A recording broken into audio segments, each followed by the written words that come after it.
تبارك وتعالى في كلامه المجيد فأعوذ بالله من الشيطان الرجيم بسم الله الرحمن الرحيم في جنات يتساءلون عن المجرمين ما سلككم في سقر قالوا لم نك من المصلين ولم نك نطعم المسكين. حضرات المحترم، اللہ تبارک و تعالی نے انسانوں کو بہت سی نعمتوں سے نوازا ہے، جن نعمتوں کے اندر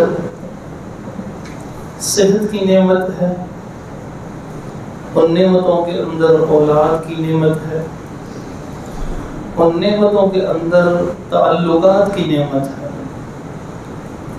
انہی نعمتوں کے اندر اللہ تعالیٰ کی ایک بہت بڑی نعمت مال و دولت کی نعمت بھی ہے۔ جسے اللہ تعالیٰ کوئی نعمت عطا فرماتے ہیں تو قرآن مجید میں اللہ رب العزت ارشاد فرماتے ہیں کہ اس دن یعنی قیامت کے دن تم سے تمہاری ان نعمتوں کے بارے میں سوال ہوگا جو اللہ نے تمہیں عطا کی تھی۔ صحت کے بارے میں بھی سوال ہوگا، تعلقات کے بارے میں بھی سوال ہوگا، اس عزت کے بارے میں بھی سوال ہوگا جو معاشرے کے اندر تمہیں دی تھی، تم نے اس کو کن کن کاموں میں استعمال کیا۔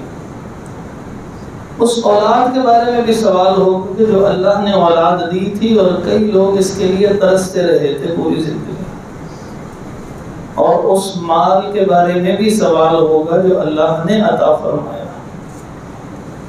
مال اتنی بڑی نعمت ہے کہ اگر مال موجود ہو تو انسان کتنی ہی نیکیاں کر سکتا، اور وہ بھی اللہ کی توفیق سے ہوتی ہیں، لیکن اگر مال ہو تو بہت سی نیکیاں ممکن ہیں۔ اور جن کو اللہ تعالیٰ نے مال عطا فرمایا ہو، اگر وہ ان نیکیوں سے محروم رہ جائے تو ان کے لیے بڑی ہی حسرت ہے کہ رب نے ان کو موقع بھی دیا اور وہ اس سے محروم رہ گئے۔ اللہ تبارک و تعالیٰ ارشاد فرماتے ہیں سورۃ المدثر کی ان آیات میں کہ فی جنات یتساءلون، لوگ جنت میں چلے جائیں گے، جنتی ایک دوسرے سے سوال کر رہے ہوں گے عن المجرمین، مجرموں کے بارے میں کہ کیا بنا ان کے ساتھ۔ پھر اللہ تعالیٰ درمیان کے پردوں کو ختم کر دے گا، ان کی نظریں تیز ہوں گی، دور سے جلتے جہنمیوں کو دیکھ کے آواز لگائیں گے ما سلککم فی سقر، تو اس جہنم کی وادی سقر کے اندر کس طرح آ گیا ہے، کیا وہ سبب بنا ہے؟ تو اللہ مالک الملک نے جو ہونے والا واقعہ ہے وہ اس وقت قرآن میں ذکر کر دیا تاکہ اس ہونے والے کو جو اللہ بہتر جانتا ہے کہ کیسے ہونا ہے، حضرت انسان اس سے عبرت پکڑے اور اس چیز سے بچ جائے۔ وہ آواز دیں گے ما سلککم فی سقر، تم جہنم کی وادی سقر کے اندر اس آگ کے الاؤ میں کس وجہ سے آ گئے؟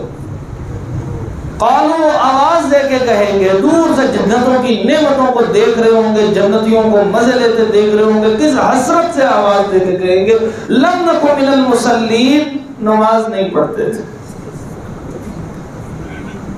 کل کرنی تھی نماز شروع تو پھر پڑھی نہیں، لوگوں کو کہتے تھے دعا کرنا میں نماز پڑھ لوں گا، لوگوں کو کہا کرتے تھے کہ دیکھے ہوئے ہم نے نمازی بڑے، لم نک من المصلین، نمازیوں میں سے شامل نہیں تھے ہم لوگ، بڑے کام یاد آ جاتے تھے نماز کے وقت۔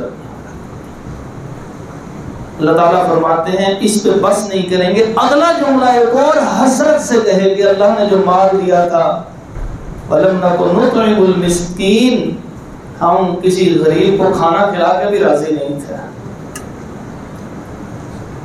ہم دین کا مذاق اڑایا کرتے تھے اور قیامت کے دن کو جھٹلایا کرتے تھے کہ چلو دیکھ لیں گے، پتہ نہیں ہونی کہ نہیں ہونی، اگر دنیا میں ملا ہے تو آخرت میں بھی ہمیں ملے گا، یہ 4 جوابات دیں گے۔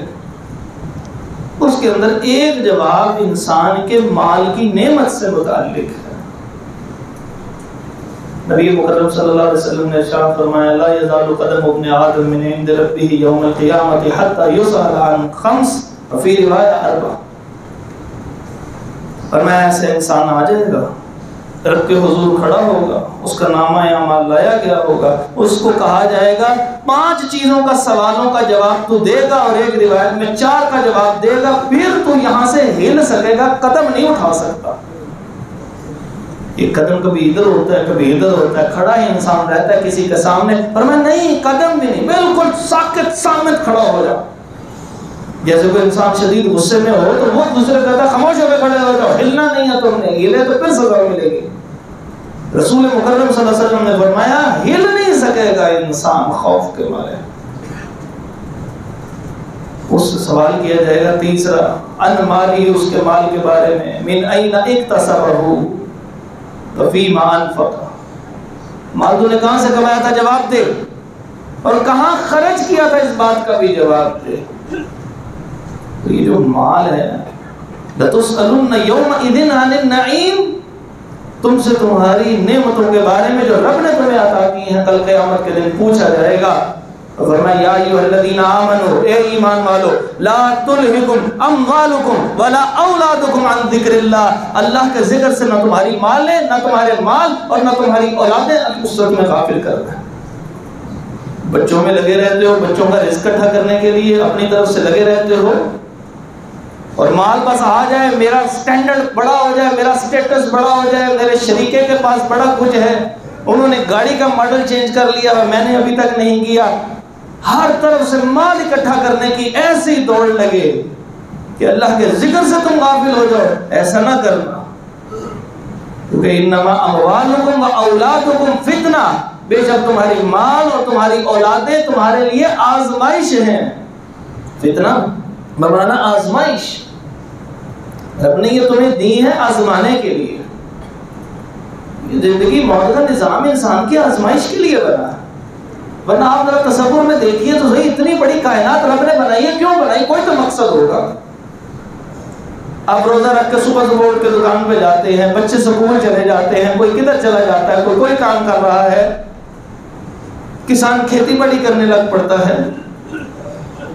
وہ کس مقصد؟ کوئی مقصد تو ہوتا ہے نا انسان کا. بے مقصد تو بے وقوف انسان کام کرتا ہے. انسان اگر سمجھدار ہو تو مقصد کی وجہ سے کوئی کام کرتا ہے. تو ربنا ما خلقت هذا باطلا، ایمان والے تو کہتے ہیں اے اللہ تیرا کوئی کام بھی ایسا نہیں جو بے مقصد ہو، ہر کام کے اندر حکمت ہے. یہ پوری دنیا ایک کائنات نظام بنایا، دن اور رات کا ایک نظام ہے، انسان کے بعد انسان آ جا رہے ہیں. انسان کے لیے یہ کہا کہ اے فرشتوں تمہیں پتہ نہیں، میں زیادہ بہتر جانتا ہوں میں نے کس مقصد کے لیے پیدا کیا. وہ کیا مقصد تھا؟ عبادت تو کر رہے تھے فرشتے بھی، اور اس سے پہلے جن بھی تھے. اور فرمایا وما خلقت الجن والانس الا لیعبدون، میں نے انسانوں اور جنوں کو بھی اپنی عبادت کے لیے پیدا کیا. تو ہماری ان کی عبادت میں فرق کیا ہے؟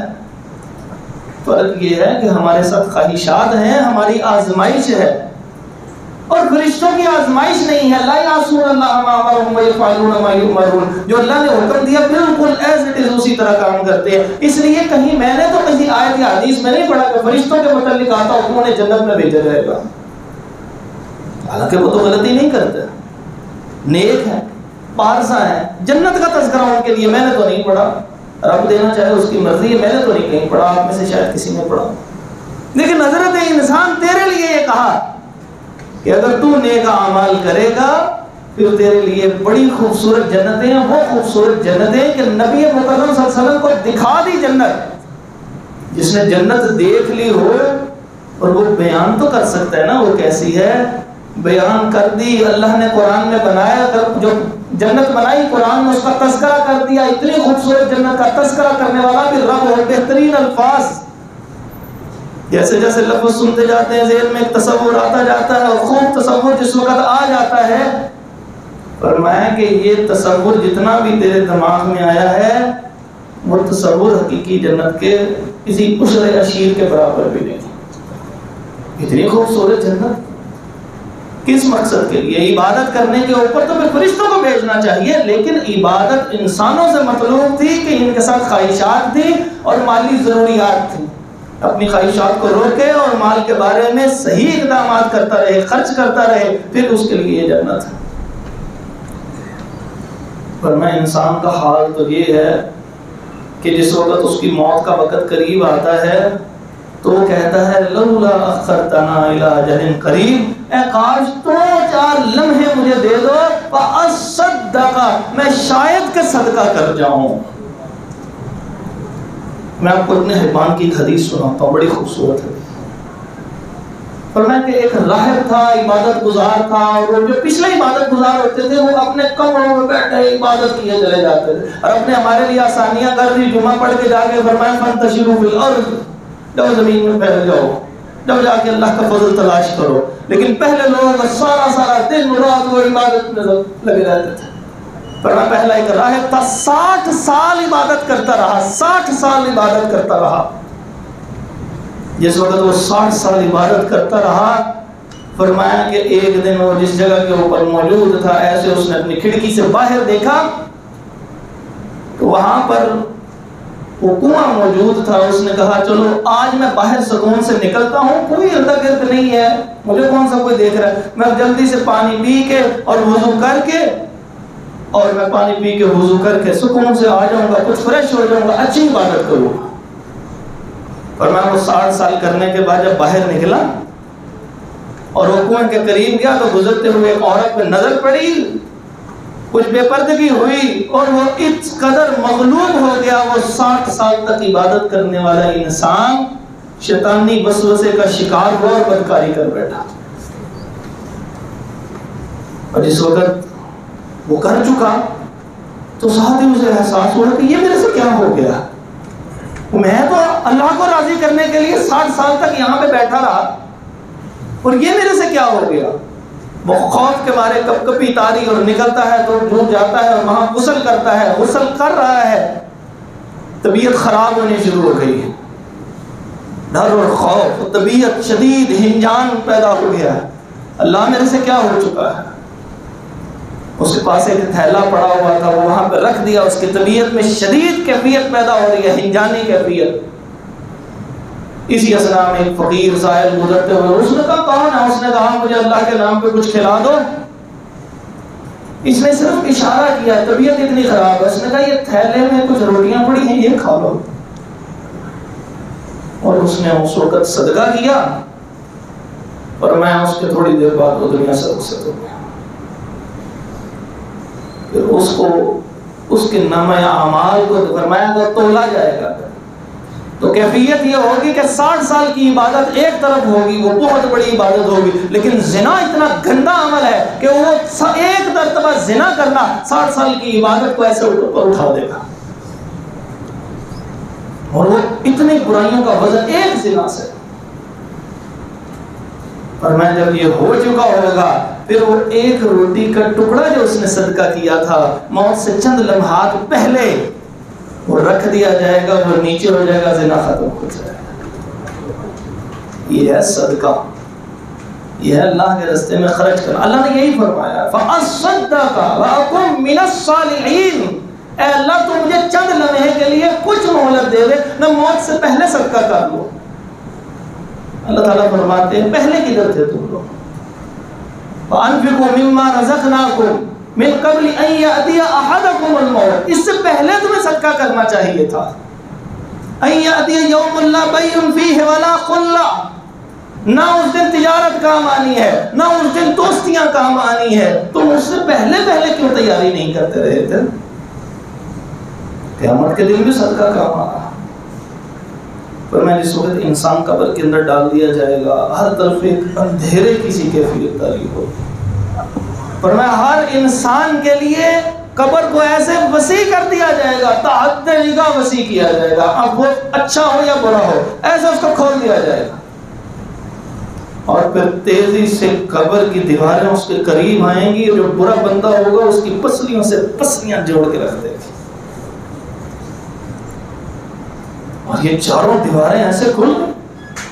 فرمایا اس کے اندر جس وقت انسان پڑا ہوگا تو اس کے سر کی طرف اس کی نماز اس کا دفاع کرنے کے لیے اس کے دائیں طرف زکوٰۃ دفاع کرنے کے لیے اور بائیں طرف روزہ دفاع کرنے کے لیے اور پاؤں کی طرف اس کے نیک اعمال اور اس کا صدقہ و خیرات کام آ رہا ہو، صدقہ سے کھڑا ہو جائے گا. تم اس بندے تک نہیں پہنچ سکتے، اس نے اللہ کے راستے میں اتنا کچھ خرچ کیا. یہ صدقہ قیامت کو بھی کام آ رہا ہے، دنیا کے اندر بھی کام آ رہا ہے. لیکن صدقہ جس وقت انسان جن لوگوں کو دیتا ہے ان کی عزت نفس مجروح نہ بس کرے. بعض لوگ ایسے ہوتے ہیں صدقہ و خیرات کرنے کے بعد اتنے احسانات جتلاتے ہیں، میں نے تمہارے پہ یہ احسان کیا تھا فلاں وقت پہ.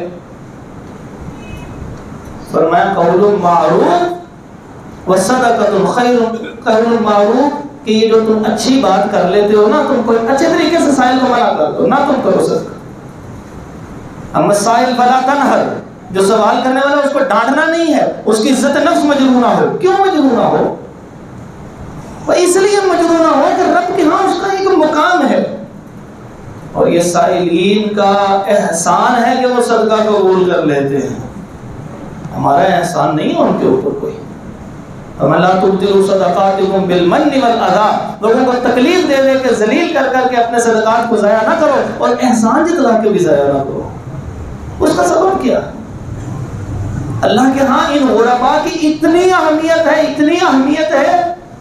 فرمائے جو نیک آدمی ہوں گے، غریب آدمی ہوں گے اور یہ امیر ہوں گے، یہ سارے کے سارے جنت کے دروازے پہ اپنے نبی کا انتظار کر رہے ہوں گے. جب محمد رسول اللہ صلی اللہ علیہ وسلم آئیں گے، رضوان جو جنت کے دروازوں کا دروازہ ہے اسے سب دروازے آٹھ کے آٹھ کھلوا دے گا، اور آتے ہی السلام علیکم یا سلام علیکم کا لفظ بولے گا. حضور صلی اللہ علیہ وسلم جواب دیں گے، لوگ اس کو جواب دیں گے، وہ اندر داخل ہونے لگیں گے آٹھ کے آٹھ بڑے دروازوں میں سے عزت اور احترام کے ساتھ. اور میں جنت کے دروازوں کی اتنی چوڑائی ہے جیسے مکہ سے بصرہ تک 1200-1400 کلومیٹر کا ایک دروازہ ہے، اور 70,000 بندے اپنے ہاتھوں میں ہاتھ ڈال کے ایک لمحے میں ایک دروازے سے داخل ہو سکتے ہیں. 5,60,000 بندہ جس اتنی بڑی عظیم جنت میں ایک لمحے میں داخل ہو رہا، رب نے کتنی عزت و احترام بخشی. جیسے ہی اندر داخل ہوں گے، دائیں بائیں ہر دروازے کے ساتھ ادھر بھی ادھر بھی ادھر بھی ادھر بھی ایسے فرشتوں کی کتابیں لگی ہوئی ہیں. آپ اور میں جس وقت اللہ کی توفیق سے اس کی رحمت سے اندر داخل ہوں گے، فرشتے کہیں گے سلام علیکم سلام علیکم سلام علیکم. یہ سلام وہاں سے وصول کریں گے اور آگے چلتے جائیں گے، اور جیسے ہی وہ تھوڑا سا آگے ہوں گے اسی وقت ان کے اوپر ایک خوبصورت لباس دے دیا جائے گا، یہ لباس پہنو، جنت میں آ گئے ہو.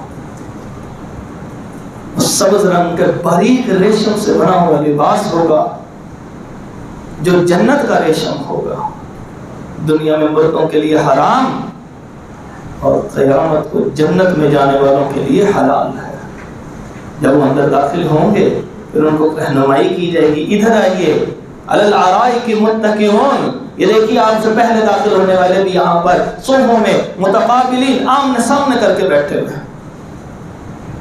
ابھی یہ داخل ہو رہے ہوں گے تو جو غریب جنتی ہوں گے نا، غریب جنتی جو دنیا میں غریب تھے، جن کے پاس پیسہ نہیں تھا، وہ خرچ کرنا چاہتے تھے، ہے ہی کچھ نہیں تھا بیچارے.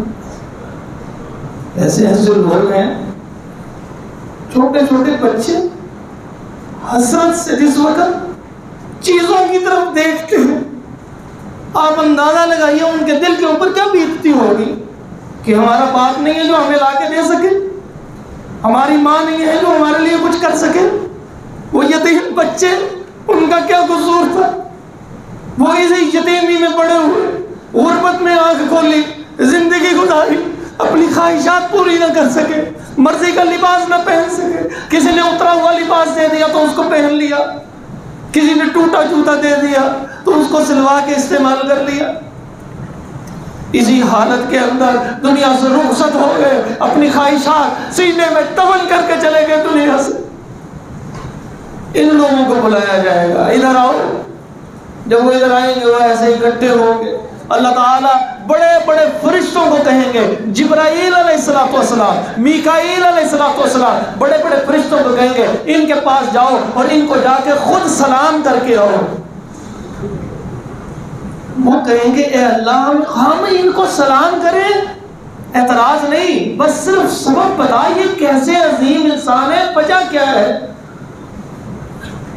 تو اللہ تبارک و تعالیٰ فرمائیں گے، نبی صلی اللہ علیہ وسلم نے فرمایا، حدیث قدسی ہے، فرمایا اللہ تبارک و تعالیٰ فرمائیں گے کہ یہ وہ لوگ تھے کہ جن کی وجہ سے میں ملکوں کی سرحدوں کی حفاظت کرتا تھا.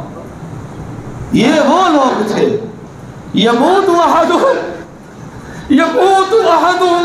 وحاجتہ فی صدرہ، کہ ان کے سینوں کے اندر وہ خواہشات اسی طرح دم توڑ گئی، وہ قبروں کے اندر جا پڑے لیکن وہ اپنی خواہشات پوری نہ کر سکے، نہ خود لباس پہن سکے، نہ اپنے بچوں کو اچھا لباس دے سکے، نہ خود کوئی اور کام کر سکے، خوراک لے سکے، نہ اپنے بچوں کو اچھی خوراک لے کے دے سکے.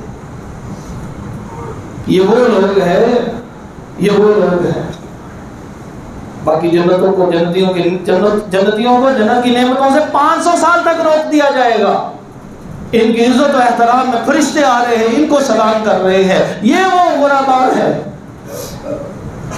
یہی وہ جو میں نے آپ کے سامنے ابھی آیت پڑھی تھی نا، کہ جس کے اندر آتا ہے کہ جنتی جب جنت میں چلے جائیں گے تو ان میں یہ غریب ہوں گے، یہ 500 سال پہلے جانے والے ہوں گے.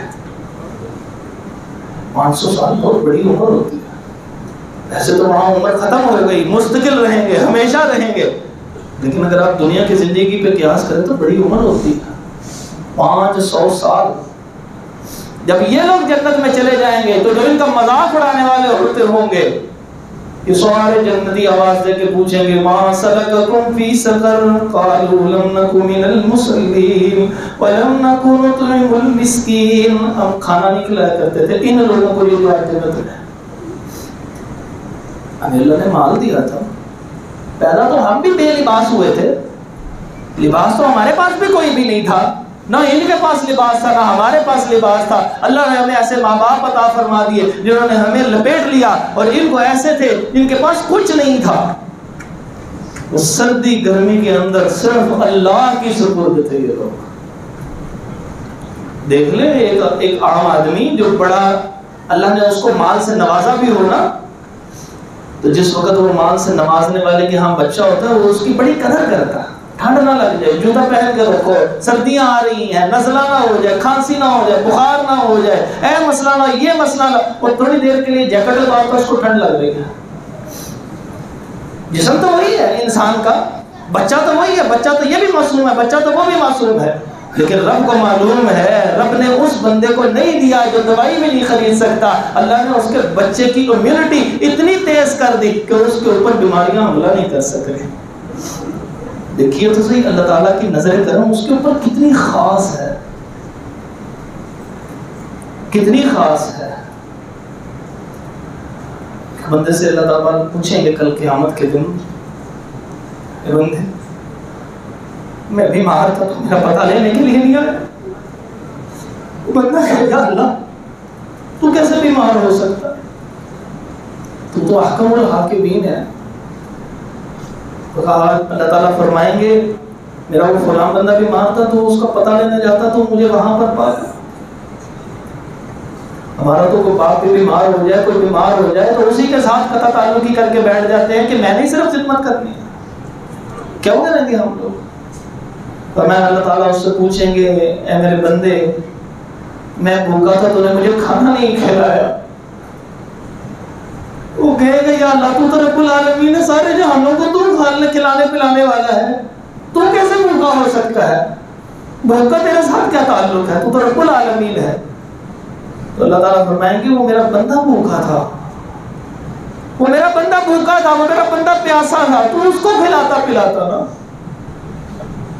تو ان کی قدر ہے اللہ کے ہاں، یہ کوئی حقیر نہیں ہے، یہ کوئی ایسے نہیں ہے. رسول اللہ صلی اللہ علیہ وسلم نے ارشاد فرمایا، مجھے حدیث یاد آ گئی ابھی، فرمایا اللہ کے کچھ بندے ایسے ہوتے ہیں کہ اتنے مخلوق الحال اور غریب ہوتے ہیں، وہ کسی دروازے پر جائے لوگ دروازہ بند کر کے ان کو باہر نکال دیں، لوگوں کو پاس بٹھانا گوارا نہ کرے، اتنے غربت ان کے اوپر.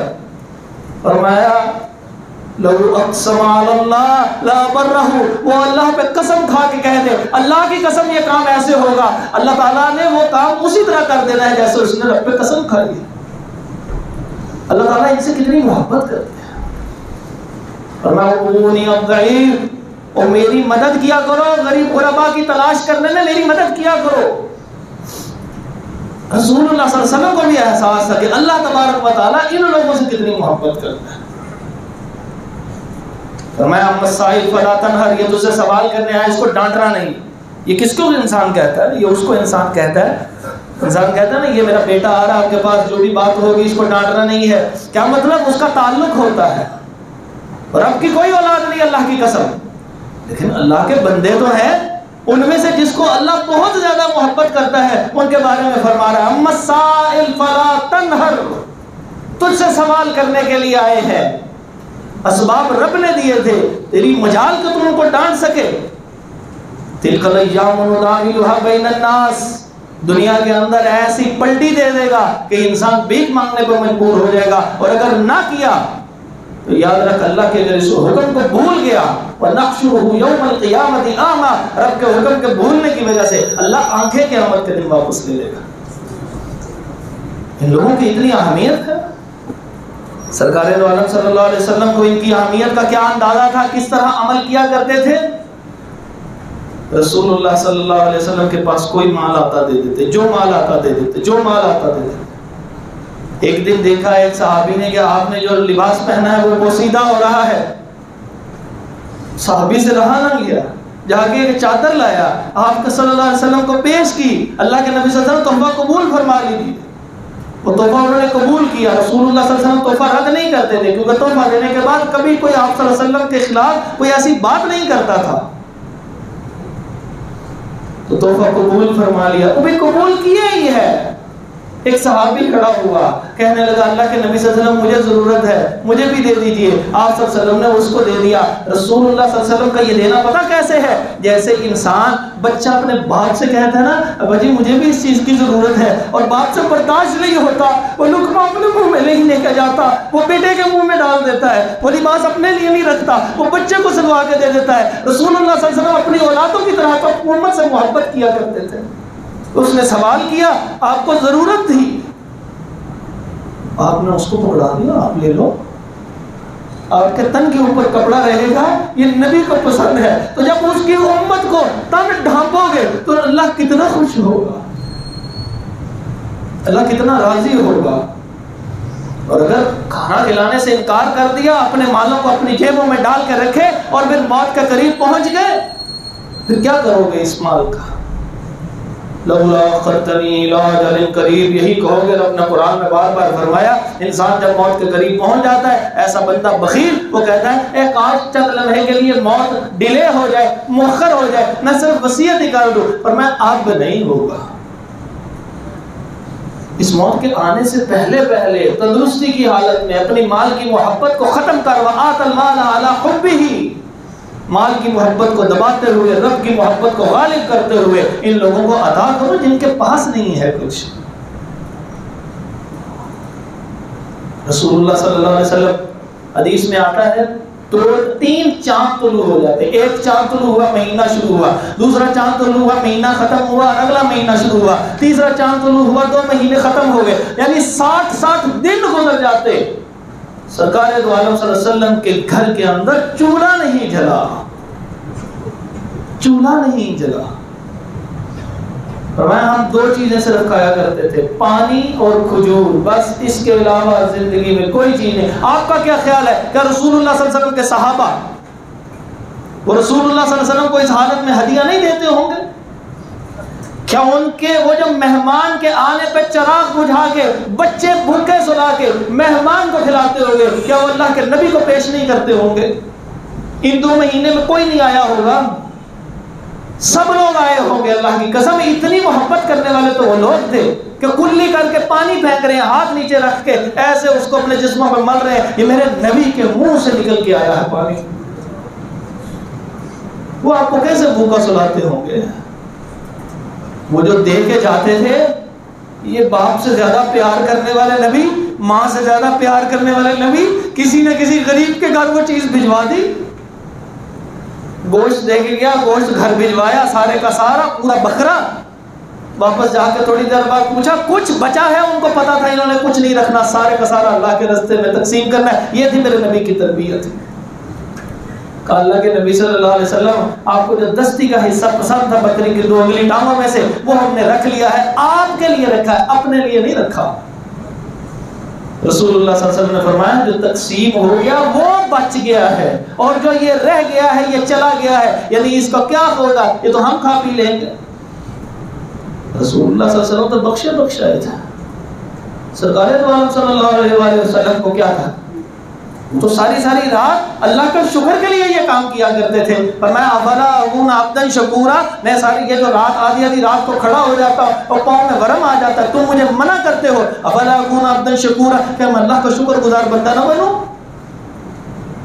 یغفر لک اللہ ما تقدم من ذنبک وما تأخر، کوئی گناہ تو ہے ہی نہیں رسول اللہ صلی اللہ علیہ وسلم کا، پھر یہ کیوں کر رہے ہیں شکر گزار بندہ بننے کے لیے. امت کو دکھا رہے ہیں لقد کان لکم فی رسول اللہ اسوۃ حسنہ، اے امت تمہارے لیے اللہ کے رسول صلی اللہ علیہ وسلم کی زندگی یہ بہترین نمونہ ہے. رمضان آتا کالریح المرسلہ، ایسے خرچ کرتے، اجود الناس، سب سے زیادہ رب کی راہ میں خرچ کرنے والے، روکتے ہی نہیں تھے. مال کا ڈھیر لگ گیا، انبار لگ گیا، اللہ کے نبی تقسیم کر رہے ہیں، اس کو دے رہے ہیں، اس کو دے رہے ہیں، اس کو دے رہے ہیں. خیال تو شاید آیا ہی ہوگا گھر والوں کو کہ آج ہمیں اتنا تو ڈھیر لگ گیا، آج ہمیں بھی کچھ ملے گا. ایک چھوٹی سی چیز بچی کہ یہ اب لے جاؤں اور یہ جو ازواج مطہرات ہیں ان کو میں دوں گا. لیکن جب جانے لگے تو ایک سائل آ گیا، اللہ کے نبی صلی اللہ علیہ وسلم مجھے اس کی ضرورت ہے. رسول اللہ صلی اللہ علیہ وسلم نے وہ بھی دے دی، اور خالی ہاتھ رسول اللہ صلی اللہ علیہ وسلم لے کر تشریف لے. اپنی بیٹی کو وہ آئی تھی، آگے کہنے لگی سید النساء، تمام عورتوں کی سردار جنت کے اندر فاطمہ رضی اللہ عنہ قربان جائے، ان کی جوتے کی خاک برابر بھی نہیں ہم پہنچ سکتے.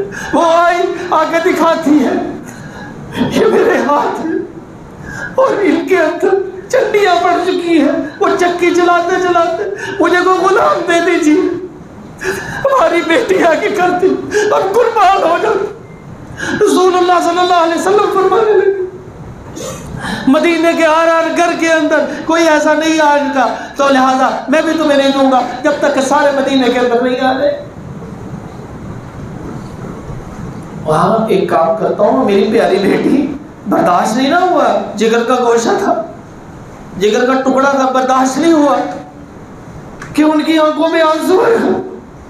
وہ ہماری لاکھوں بیٹیاں ایک سیدہ فاطمہ میں قربان ہو جائے، ان کی آنکھوں میں آنسو، تھکاوٹ چہرے کے اوپر. ان کے لیے کہہ رہے کہ میں آپ کو ایک وظیفہ بتا دیتا ہوں، یہ کر لیا کرو بس، اللہ تھکاوٹ دور کر دیا. وہ ان لوگوں کے لیے فرمایا اتنی اہمیت جو صرف اور صرف بیوہ کے لیے کوشش کرے، نہ ہو سکے صرف اور صرف کوشش کرنے والا ہو. فرمایا صرف کوشش کرنے والے کا اجر و ثواب ایسے ہے، فرمایا ایسے جیسے ساری رات اللہ کی عبادت کرنے والا ہو. فرمایا نہیں ایسا کہ جیسے اللہ کے راستے میں جہاد کرنے والا ہو ساری کی ساری زندگی. فرمایا نہیں ایسا کہ جیسے سارا دن ساری زندگی روزہ رکھنے والا ہو. اللہ نے جو اس کو اجر دینا ہے وہ اس خدمت خلق کے اوپر صرف کوشش کرنی ہے، اس کی جیب میں کچھ نہیں ہے، وہ صرف کوشش کر رہا ہے کہ کسی طرح اس یتیم، اس بیوہ کے گھر کے اندر کوئی راشن چلا جائے، یہ بھوکا نہ سوئے، اس کے بچے تنہائی محسوس نہ کرے کہ اگر باپ ہوتا تو یہ لے کے دیتا. تو جو ان کی حقیقت میں خدمت کر رہا ہوگا، رب کے ہاں اس کا کتنا اعلیٰ مقام ہوگا، رب کے ہاں کتنا اعلیٰ مقام. اللہ رب العزت سے دعا ہے کہ اللہ تبارک و تعالیٰ ان مالوں کی محبت کو ہمارے دلوں سے ختم کر دے، کم کر دے، اور ہم اللہ کے راستے کے اندر اس کی رضا کے لیے ریاکاری سے پاک ہوتے ہوئے صرف اس کو خوش کرنے کے لیے خاموشی اور تنہائی کے اندر صدقہ و خیرات کرنے والے بنے. اور ایسے کہ جیسے وہ صحیح بخاری کے اندر حدیث آتی ہے کہ وہ بغیر بتائے ایسے ایک بندہ نکلا صحابی، اور کچھ اس نے مال پکڑ لیا، اس نے کہا رات کے اندھیرے میں کسی کو دوں گا. اس نے دیا تو صبح شور مچ گیا کہ کسی چور کو کوئی صدقہ دے گیا ہے. اگلے دن کہنے لگا اللہ میں نے چور کو تو نہیں دیا تھا. پھر اس اس نے مال لیا، اس نے کہا نہیں میں پھر کسی اور مستحق کو دوں گا، باہر نکلا اور کسی راہ چلتی ایک عورت کو پکڑا کے چلا گیا، شور مچ گیا، پھر صبح کے ٹائم کہنے لگے کہ کوئی زانی ہے، کوئی ایک بری عورت تھی، اس کو کوئی صدقہ کر کے چلا گیا ہے، پھر وہ نکلا، اس نے کہا یا اللہ میں نے اس کو نہیں دیا تھا، میں نے تو تیرے رستے کے اندر دیا تھا خاموشی سے دینے کے لیے، سو رات کو نکلا ایک بندے کو پکڑا کے چلا گیا، صبح شور مچ گیا کہ ایک امیر آدمی کو کوئی صدقہ دے کے چلا گیا، وہ پریشان ہو گیا، اللہ رب العزت نے اس کو ایک خواب دکھایا یا اس کو کسی آپ کے بندے نے بتایا، وہ کہنے لگا شاید کہ چور تیرے صدقے کی وجہ سے چوری چھوڑ دے، زانیہ تیرے صدقے کی وجہ سے زنا چھوڑ دے، اور وہ بخیل مالدار شاید کہ اسے بھی شرم آئے اور وہ بھی اللہ کے راستے میں اس مال سے خرچ کرے جو اللہ نے اس کو دیا۔ اس قدر اللہ رب العزت سے دعا کرے کہ یا اللہ سرم و علانیہ ہمیشہ ایسے صدقہ کرنے کی توفیق عطا فرمائے۔ اور آخری بات فرمایا عرش کا سایہ اللہ اسے نصیب فرمائے گا 7 بندوں میں سے، ان میں سے ایک وہ شخص ہوگا کہ جو دائیں ہاتھ سے خرچ کرتا ہے بائیں ہاتھ کو پتہ بھی نہیں لگتا کہ اس نے کیا خرچ کر دیا، اس انداز سے خاموشی سے خرچ کرنے والا ہے۔ اللہ تبارک و تعالی ہمیں ایسا خرچ کرنے والا بنائے اور اس کے بدل میں ہمیں عرش کا سایہ قیامت کے دن نصیب فرمائے، اللہ ہم سے راضی ہو جائے، اللہ تبارک و تعالی رسول اللہ صلی اللہ علیہ وسلم کا ساتھ جنت نصیب فرمائے۔ اقول قولی ھذا استغفر اللہ لی ولکم ولجمیع المسلمین۔